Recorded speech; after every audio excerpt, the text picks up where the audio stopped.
Bisangwa amahoro nshuti mukunzi wacu wo bandanya kubana natwe ngaha kuri no mboneshakure igushikiriza amakuru inkuru kumwe n'ibiganiro bigezweho biriko biravugwa irya nino mu gihugu c'u Burundi ndetse no hakurya y'imbibe z'igihugu c'u Burundi mu yandi makungu. Nunyemerere nkuhe ikaze ndaguhaye mwiriwe neza cange mwaramutse neza bivanye naho udukurikira uherereye kuri uwu munsi w'Imana w'igenekerezo rya 27 z'ukwezi k'umunani umwaka w'ibihumbi 2023. Wowe udukurikira uri mu gihugu c'u Burundi ntunyemerere nkuhe mwiriwe neza ndetse naho udukurikira uri hakurya y'imbibe z'igihugu c'u Burundi ntunyemerere nkuhe mwaramutse cange mwiriwe bivanye naho uherereye.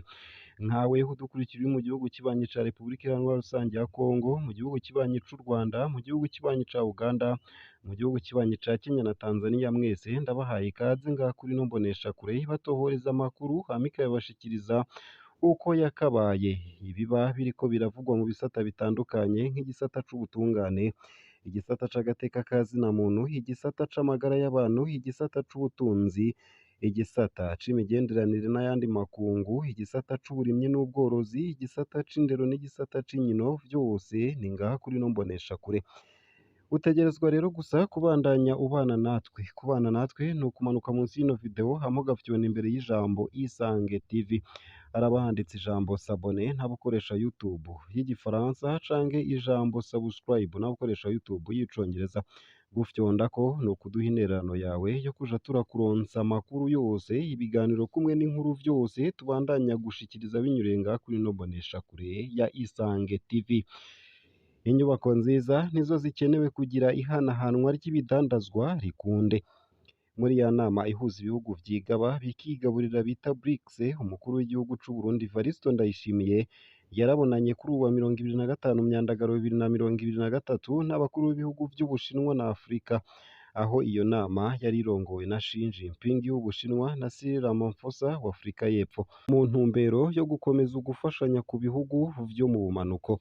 Narakugeza ko iyo nkuru ku buryo buramvuye ntunyemerere ngugeze ko iyi nkuru ivuga ko Perezida Ndayishimiye hariko araremesha ibihugu vyo mu burengero bwa Afurika ko atawe uzotera igihugu ca Niger, kanatsinda ngo nta ntambara kirimwo. Umukuru w'igihugu c'u Burundi Evaristo Ndayishimiye hariko araremesha ibihugu vyo mu burengero bwa Afurika ko ata muntu azotera igihugu ca Niger ngo kanatsinda ntacotuma ico gihugu giterwa kuko ata ntambara iriyo. Perezida Ndayishimiye nk'urongoye mw'uku kwezi kwa Myandagaro inama y'amahoro n'umutekano w'ubumwe bwa Afurika yabitangaje kuri uwu wa gatandatu mu ntara ya Makamba igihe hariko hahimbazwa umunsi wahariwe urwaruka rw'imbonerakure, urwaruka rwegamiye umugambwe CNDD FDD Evaristo Ndayishimiye asanzwe aturukamwo ndetse akaba ari nawe arongoye inama y'inararibonye mw'uwo mugambwe. Imbere y'abaserukiye imigambwe yabo yo mu bihugu vyo mu burengero bwa Afurika, Perezida Ndayishimiye yagize ati: nabonye intumwa zaje ziva mu bihugu vyo mu burengero bwa Afurika ndabaremesheje. Jewe turavugana na benshi, abashigikiye ibitero muri Niger ni bake cane, nta ntambara iriyo, none tuje gutera ahatagira ingwano. Perezida Ndayishimiye akaba nyabuna yahamagariye amakungu gufasha Niger kugira ive mu bibazo irimwo haraheze ukwezi.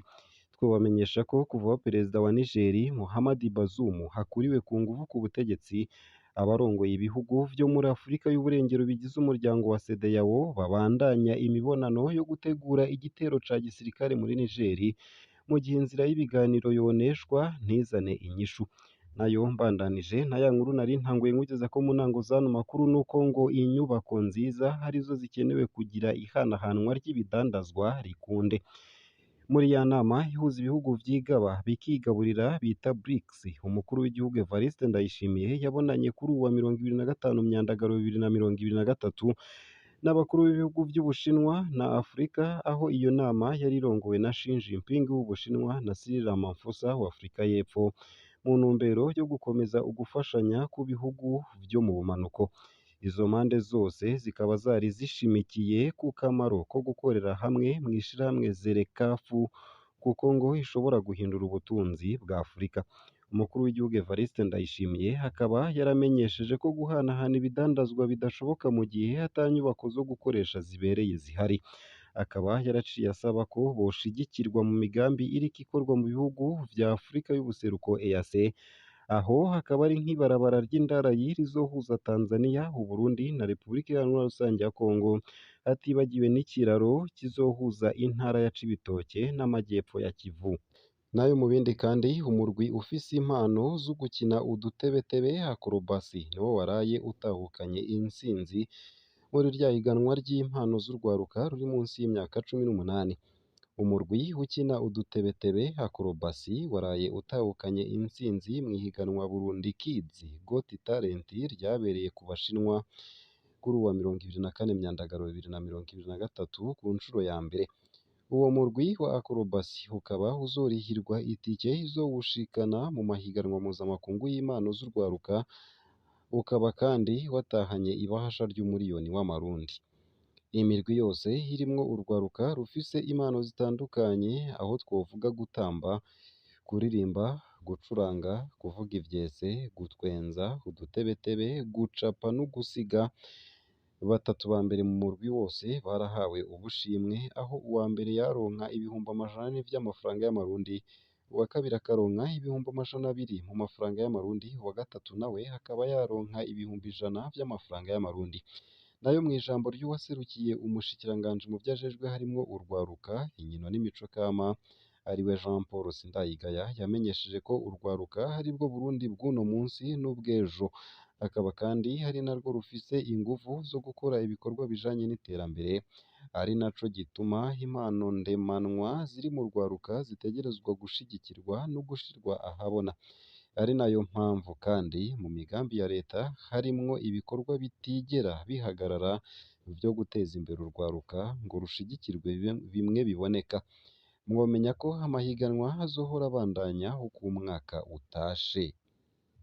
Nayo mu bindi kandi nuko ikigo c'ubushakashatsi bw'iterambere ry'ubutunzi n'imibano catunganije uruganda rwo gushira ahabona ivyavuye mu bushakashatsi bwagizwe n'abahinga ku bijanye n'ikoreshwa ry'amafaranga ngendanwa ku buhinga bwa none. Urwo ruganda rukaba rwarabaye kuri uwa gatanu w'igenekerezo rya 25 Myandagaro 2023.